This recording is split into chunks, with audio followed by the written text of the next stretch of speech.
Do what is good today. One thing that I think is an important distinction to bear in mind, and I may or may not draw from this distinction within the next 20 minutes or less, is how we use the word good. There's at least two different ways I think that we use this word, both of which are important, but the distinction is also important. I mean, for all of us would talk about, hey, those were really good pancakes.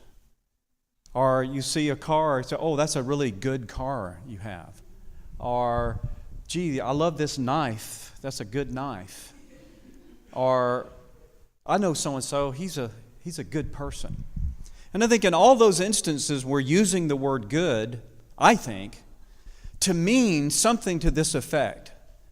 That the thing that we call good sort of exemplifies and characterizes the attributes that thing ought to have because it's the kind of thing that it is. So, for example, when you talk about a good knife, suppose you said, well, this is a good knife because it has a sharp blade. What sense would it make for someone to go, well, who are you to say that a knife ought to have a sharp blade? You just go, well, that's just what it is to be a knife. If you have a dull blade, we call that it's not a good knife. Well, who are you to say that a pancake ought to taste good? Well, it's what a pancake's supposed to do. If it doesn't taste good, it's not a good pancake. So in every instance, being good is something exhibiting the characteristics that it ought to have because of the kind of thing that it is. I would submit to you that what it is to be a good human being includes that, although I think it's more because it falls into the second use of the word good. But it is no less than a good human is a human who exemplifies all of the attributes that a human ought to have by virtue of being human. Of course, that invites the question, well, who are you to say what a good human ought to be? To which I can only appeal to people's consideration to say, well, look, in Western civilization, we've been having this conversation for over 2,500 years. In other civilizations in the world, it's been even longer than that. And I think people would be very interested to notice how much unanimity there has been in world philosophies and world religions in terms of what a good human is. And it's what is known as the virtues, it's what is known as character or whatever. To be sure, we fall short of that, and that gets us into this second use of the word good. And I think in this second use, we talk about good in a way that's strictly unique to humans. In this second sense, only humans can be this kind of good, and it is what we call moral good. So I take moral good to be a subset of good. Well, what makes something moral? I submit to you, as I submit a lot of things, that gets me off the hook, I haven't approved a whole lot, that for an act to be moral, it requires rationality and free will. Now, before some of you break out in a rash, what I mean by free will is not the free will debate, particularly between Calvinists and Arminians.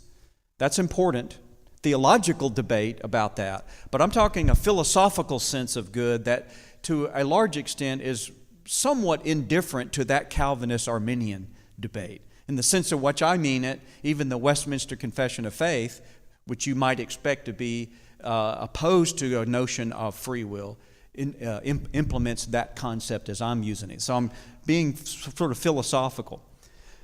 Why does that make it moral? Because unique among life forms, I think, on earth, human beings have the capacity to act in defiance of our natures and what we, quote, ought to be. It's like a knife that can deliberately dull its own blade. Now, an animal can't go against its nature, I submit to you, and a plant can't go against its nature. But a human can go against what a human ought to be. And we recognize that violation of our humanness, we recognize that in theology as sin. It's sin because it's in defiance of how God has made us and what He's made us to be. But an interesting issue has endured through a lot of Western philosophy. The philosopher Plato wrote a number of treatises. They're known as dialogues. And they're called dialogues because it's like reading a script in a play where you have the interlocutors and Socrates is talking and this guy says something. You can read it. It's like, again, reading like a script in a play. So one of these dialogues is known as the Euthyphro dialogue because the main character, Plato used Socrates as sort of his mouthpiece. And the main character that Socrates is engaging is named Euthyphro. And so he's a lawyer. And he's on his way. He's actually a prosecutor. And he's on his way to court. He's hurrying along, and Socrates sort of interrupts him. Where are you going in such a hurry? Well, I'm prosecuting a very important case. Oh, really? Yeah, it's a murder case. Oh, wow. Who's the defendant? My father. What? You're prosecuting your own father? Well, of course. How could you do that? And Euthyphro says, well, it's just the right thing to do. It doesn't matter to me as a lawyer and a prosecutor that it's my father. It's my duty because it's the right thing to do. And Socrates goes, oh, well, since you're so confident that you know what the right thing to do is, help me understand what makes something the right thing to do. And so Euthyphro begins to try to explain to Socrates what he thinks makes something the right thing to do. And he starts out by, well, the right thing to do is that which the gods love. So I do things because this is what the gods love. You follow the dialogue, it's not very far into it, then all of a sudden Socrates has got Euthyphro tied up in a knot of contradictions. And then he backs off, he goes, no. I shouldn't have said the right thing to do is what the gods love. What I should have said was the reasons the gods love it is because it is the right thing. So he sort of switches the causal arrow the other direction. Again, Socrates begins to ask him questions, and before you know it, Euthyphro's tied in a knot again. It's just incoherent. And then the dialogue ends, and you don't get a satisfactory answer. And by the way, a lot of Plato's dialogues do that. You're sort of going, well, what happened to what's the answer here? And he doesn't give it to you. And he has a lot of dialogues on various issues: friendship, courage, love, and holiness, sometimes translated into English. Well, that dialogue, this Euthyphro dialogue, has given rise to what is now known and commonly discussed in philosophy as the Euthyphro dilemma. A dilemma is when you have the choice between two things and you don't want either of them. Well, you could have a toothache, you could suffer with your tooth aching, or you can have a root canal. You go, I hate this toothache, but I don't want a root canal, but I've got to do one or the other. If I don't have the root canal, I'll have the toothache. But if I want to get rid of the toothache, I have to do the root canal. So now I have a dilemma. I don't want either one. So that's what a dilemma is, at least a true dilemma. Two options, both of which seemingly are undesirable. So the reason they talk about the Euthyphro dilemma, borrowing from this dialogue of Plato, is this. The Christians are confronted by the skeptics and critics with the question, well, what is good? What makes something good? Is something good because God wills it? Or does God will it because it is good? But there seems to be a dilemma here between the two options. The first, if something just seems good because God wills it, then that seems to entail that God could just will hatred or rape or murder or theft or any other things that we tend to think are evil. He could just will that, and all of a sudden they would be good if God's willing something is what makes it good. But a lot of Christians are going, well, that doesn't seem right, that if God willed rape, that all of a sudden rape would be good, or God willed racism, that racism would be good. Our moral intuition seems to go, something still seems to be wrong with it, despite the fact that if God willed it, according to this first option, that would make it good. But the other option is, well, then maybe God wills what He wills because it is good. The challenge there, though, for a lot of Christians is to say, well, that seems to imply then that God has to decide what to will by looking at some standard of good outside Himself. What do you got? The Ten Commandments. We're going to steal. Let me think. Hold on. See, got to check against reality. Yeah. You can't steal like that. What about adultery? Let me check over and look at the good. No, you can't commit adultery. And so the Christians go, well, that doesn't seem right, because it doesn't seem like there's a standard that is outside of God against which he has to check his commands to decide whether they are or aren't good. Yet that seems to be the only two options. So what do we say in this regard?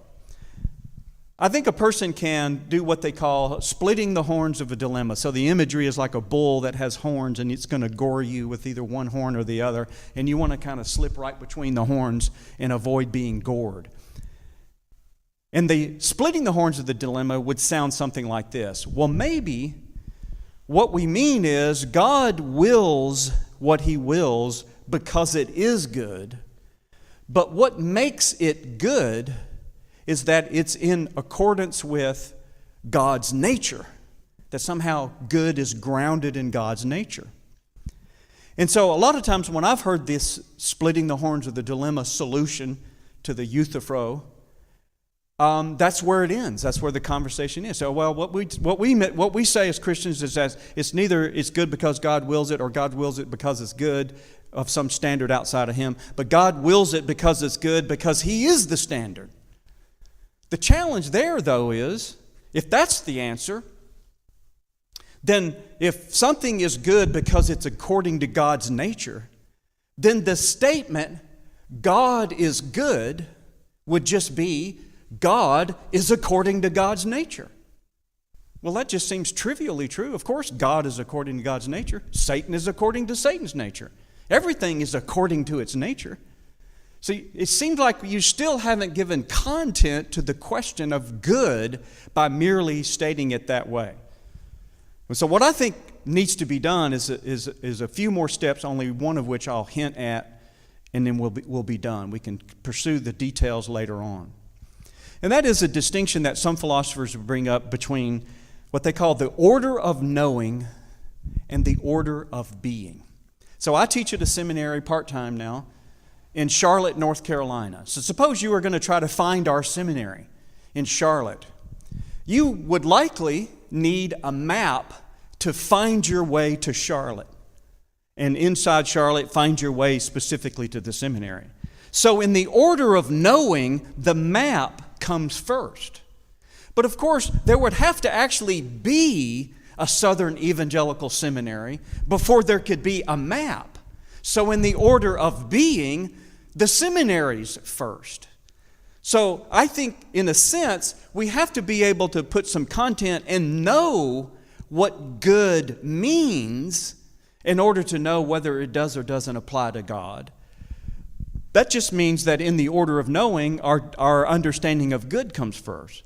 But in the order of being as to what it means to be good, that's ultimately grounded in the being of God. Now, the challenge would be, well, from here, how do you get what God's goodness means when you talk about in the order of being?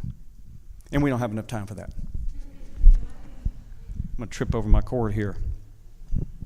All I can recommend to you, well, one thing I can recommend to you is an article on the website. You know, I warned you if I said, hey, there's a paper on my website, that meant go to richardhowe.com, click on resources, click on papers, and scroll down. There's a paper there with a really peculiar title. But it's titled The Convertibility of Being and Good in Thomas Aquinas. You knew I was going to weasel Thomas Aquinas back into this somehow, right?